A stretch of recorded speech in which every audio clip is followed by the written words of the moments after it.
So we have some new updates in regarding the Nancy Guthrie crime scene.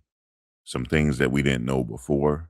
It's pretty discouraging when people want answers to this situation, but we're gonna get into it. Her door was left wide open, and also there was no destruction to the door. The question is, how did these people get in? And so we're going to get into that. And also, there is a problem with the evidence as well. And so, for people that's interested in this, it's always some twists and turns that's going on with this case. So, let's get into this right now. Which, as you well know, means that we are basically at the 3 week mark. It was 3 weeks ago tonight, it's Saturday night as I come to you, that Nancy Guthrie disappeared late into the night on Sunday morning. And that means we're heading into week 4. And that makes it all the more fascinating. The reporting that's coming out today, as well as what I've discovered from my source, just sort of puts me in a whole different direction now. I've spoken to someone who is in law enforcement, is familiar with the investigation, who has told me that the blood found, and again, blood found inside the house. This is something that I reported on day 3, that another source of mine, a high level law enforcement source, reported there was blood found inside the house. No one in law enforcement, the sheriff, et cetera, has confirmed that. But my source said there was blood found in the house. Today, another law enforcement source familiar with the investigation has said that the pattern of that blood inside the house matches the pattern outside the house, outside Nancy's front door. So you've seen that video where you can see droplets of Nancy Guthrie's blood leading away from her front door and down the gravel path to the driveway. But those pattern droplets, as many experts have, described it, are as vertical. They fall straight up and down, 90 degrees, and there's no smears. There's no stepping in it. There's no struggle. There's no signs of struggle on that front doorstep. My source tells me it is exactly the same inside the house, that there's no sign of struggle in that blood. It's not smeared. There's no steps. They are those straight up and down drop pattern blood. I asked where in the house, and I did not get that answer. I can't tell you if it was in the bedroom, if it was in the front entrance. What I can tell you is that at the time that 911 was called and sheriff's deputies were dispatched, and patrolmen came. Basically, it was a call about a missing elderly woman. They were not aware at the time that this was much more than a missing elderly woman, but the signs, again, and this is the second source now telling me this, is that the back door was wide open. The blood droplets were inside the house and outside the house, and the front camera had been knocked off its mount. My first source said smashed, cameras plural, nest. Second source now saying definitely camera knocked off or ripped off. All right. So you heard that. So the blood droplets inside the house match the pattern outside of the house. Okay. So it matched out in and outside the house. So we knew that was going to be blood inside the house as well. I mean, that's something that, we could just put 2 and 2 together and say that there was going to be blood droplets inside the house, of course. Now, the question is, was she conscious at the time?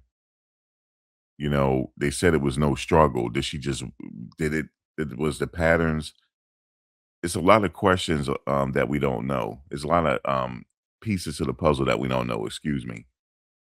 Is it consistent with her walking outside of the house?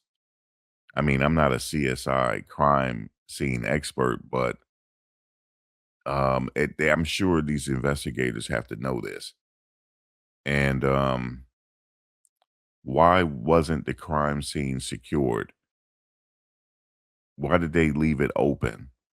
Because if you leave it open, you're going to taint the crime scene because reporters was going up to the door taking pictures.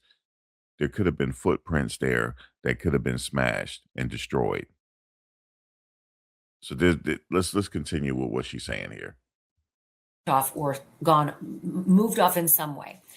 And so this is just fascinating because at the same time that I'm learning this information about these blood droplets inside the house matching blood droplets, the same pattern outside the house. There's reporting that comes from NBC that the sheriff has given an interview to NBC, taped it yesterday. It was released today. And I'm recording this at 10 o'clock at night, Saturday, February 21st. And this is what the reporting says, that there are no names that the sheriff's team is looking into. And there's a snag with the mixed DNA at the Florida lab that the sheriff is using. What's interesting is Michael Ruiz from Fox says, like, this runs completely counter to what we've been told till now, or at least what we've. I'm going to rewind what she said here. There's like it seems to me that these are just my opinions. I have to preface this. These are just my opinions. I'm not saying this is fact. It seemed like it's a cover up here. It seemed like whoever did this, they know who did it, and they're covering up their tracks here on who did this. That's what it seems like. Let me rewind it a little bit here.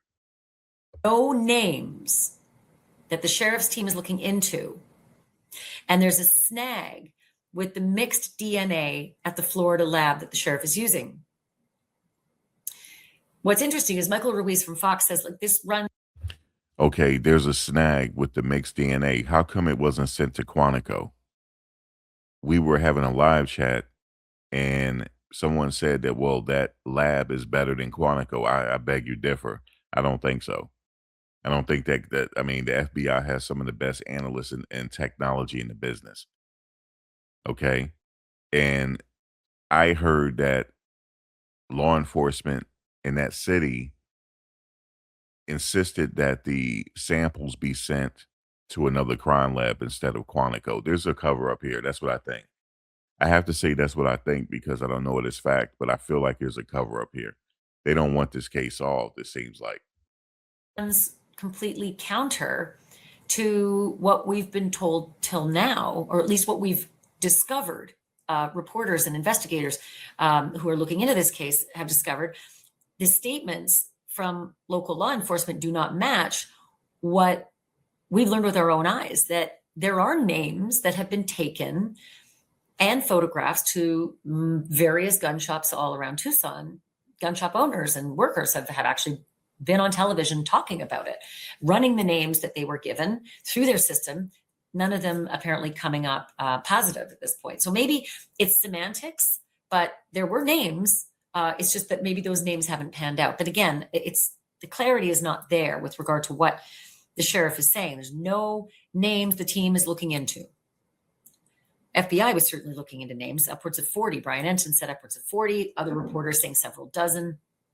Photographs as well being taken around to local gun shops. It's also unclear at this point if the DNA that was recovered inside the house, the male profile, unknown male DNA that didn't match Nancy Guthrie or any of those people who are close to her, it's unclear if it's been used. This is sad. This is something that, this is coming from how the sheriff has interviewed with NBC. And it's frustrating because the sheriff said that the lab that he's using is having trouble isolating mixed DNA samples. He said again that everything's still being analyzed, but this is troubling because we've been wondering why. We got to. If they're having trouble separating mixed DNA samples, why don't they send the samples to Quantico? That's in Virginia. Okay. Why don't they send the samples there? Maybe it's the fact that they don't want the person found, man. This is very unusual. At least for me, it sounds unusual to me. It does. It sounds unusual. And they kept the crime scene open. They didn't close the crime scene. The FBI had to come in and they reclosed it. And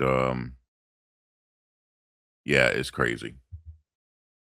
Report back so quickly on gloves 2 miles away that had DNA in them that was, sent off to CODIS, returned back, no hits, and also doesn't match DNA that's in the house.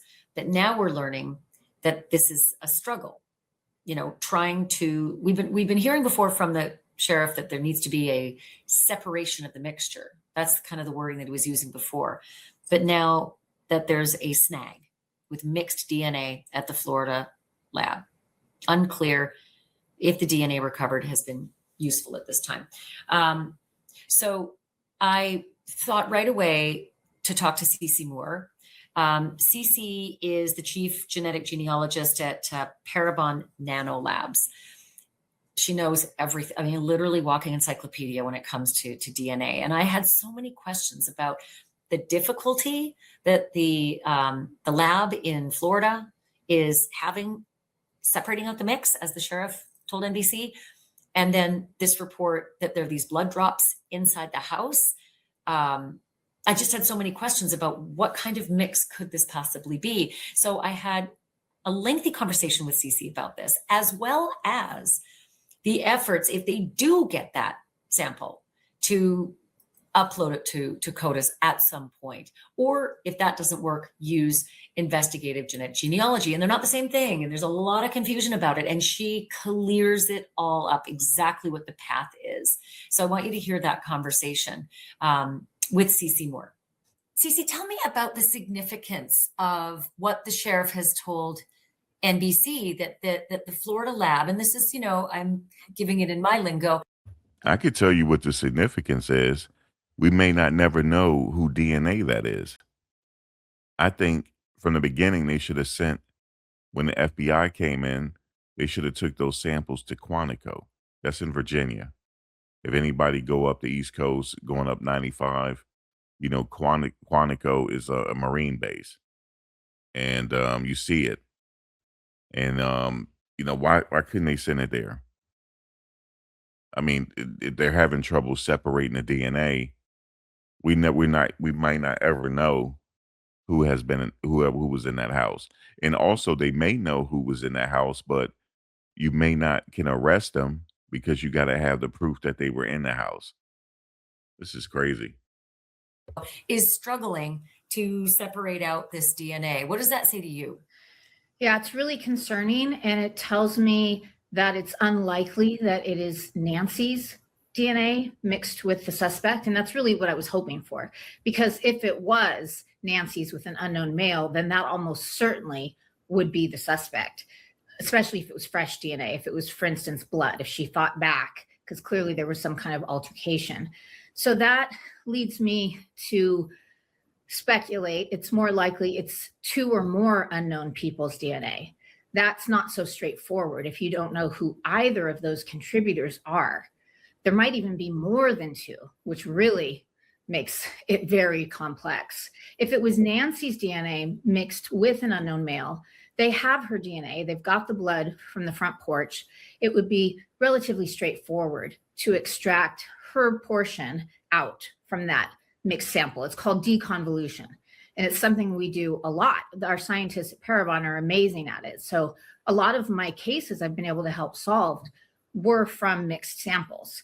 But you have to have a certain proportion of the person that you're trying to identify in that. If they are the minor contributor by a significant amount, if it's say 90% one person and 10% the person you want to ID, that can be virtually impossible. So it's really disappointing. I definitely had my hopes up that this was going to be a straightforward deconvolution, that it was Nancy and someone else, which would make it more definitively tied to the actual crime. If it's, say, transfer DNA, or what's commonly called touch DNA, from multiple unknown people, that really does make it difficult, and that's really disappointing. I have so many questions about that, and the news that my source has broken to me today is that those blood droplets outside continued inside in the same pattern inside. I can't tell you where, just that the blood that was found inside the house, my source, law enforcement source, says it is the same droplet pattern. It's not a struggle. It's not a smear. But does that help you to sort of think through what might be happening in Florida? Well, we don't even know if it is that sample, at all. It could be something completely different. Maybe they swabbed a faucet, for instance. Sometimes when people are at a crime scene for an extended period of time, which it sounds like this person was, they use the restroom. It's the oddest thing. There's been people who have spit in the toilet, who have used the toilet, and left it and didn't flush it. And so we've been able to identify people that way. So it's so difficult to speculate as to what it is they have without more information. But just, as we just discussed, the fact that the deconvolution is difficult, if that reporting is true, that does make me believe it's less likely that it is one of those straightforward deconvolutions where you can extract out one person's known DNA. And to be clear, the sheriff has only released that there is biological, matter that they are continuing to test. At one point said DNA, male DNA, not connected to Nancy or her immediate circle of known. I actually did see him say it was a mixture. First, he was talking about separating it out, so I was speculating it was a mixture. But then I actually heard him use those words. Yeah, and I have too. And I wondered, is it possible that now knowing this information, that there's this blood and its droplets inside the house, that there might have been some kind of a struggle or an injury happening where the assailant, expelled saliva or just expiring, his own breath may have mixed with her blood. Is that a possibility? It certainly is, but I believe that if that was what they were working with, they would not be struggling with it. Now, I don't know how reliable that reporting is, but if that is correct, that is what leads me to believe that it is something, less straightforward than that. Ever since we heard there was a mixture, I was hoping it's Nancy's DNA, it's the suspect's DNA mixed, that, would be something that. Yeah, there's a struggle here trying to find this DNA, folks. I think it should have been sent to Quantico from the beginning. I think since the FBI came in to provide their resources, the local police department should have used the FBI more with their resources and their um, technology. They have really good technology. They should have used them. And they also should have did a better job preserving the crime scene. And they did not. The DNA outside of the house could be anyone's. It could be the reporters coming up taking pictures. It could be anybody. Now, inside the house, obviously, she had people inside the house, workers, family, different things. Maybe the suspect could have dropped some hair or whatever. It's just the crime scene. They just didn't secure it. And he did say it was a mixture that they were trying to separate at first. He did say that it was a mixture. And he doesn't strike me as someone that knows what he's talking about. And I know he's a police chief, and I don't know anything about police work. I've never been a police officer, but I don't feel confident in what the police chief is saying.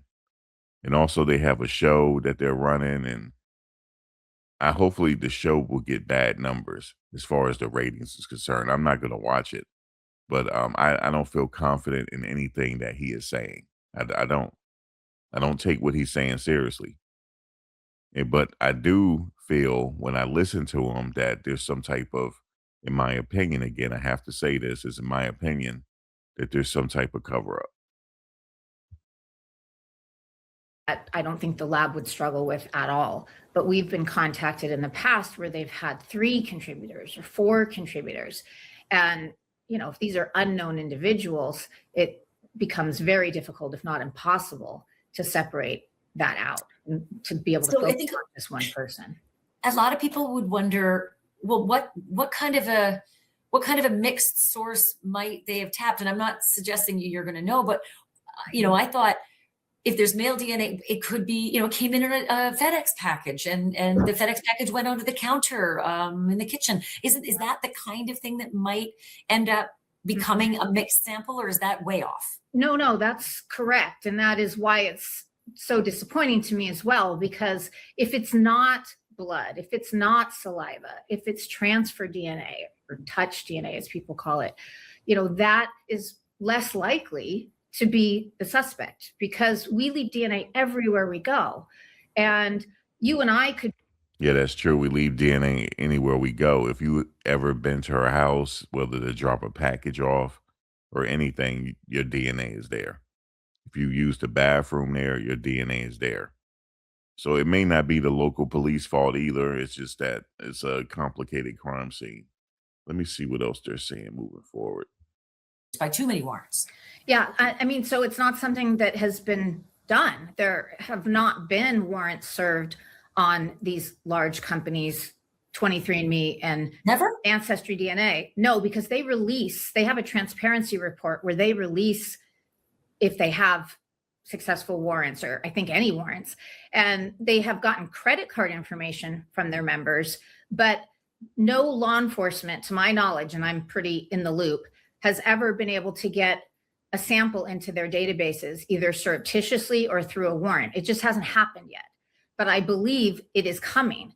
It would have happened if the Charlie Kirk murderer had not been identified so quickly, or the attempted assassination of President Trump, if they hadn't found that person. I can almost guarantee those warrants would have been served, but they identified those individuals in other ways.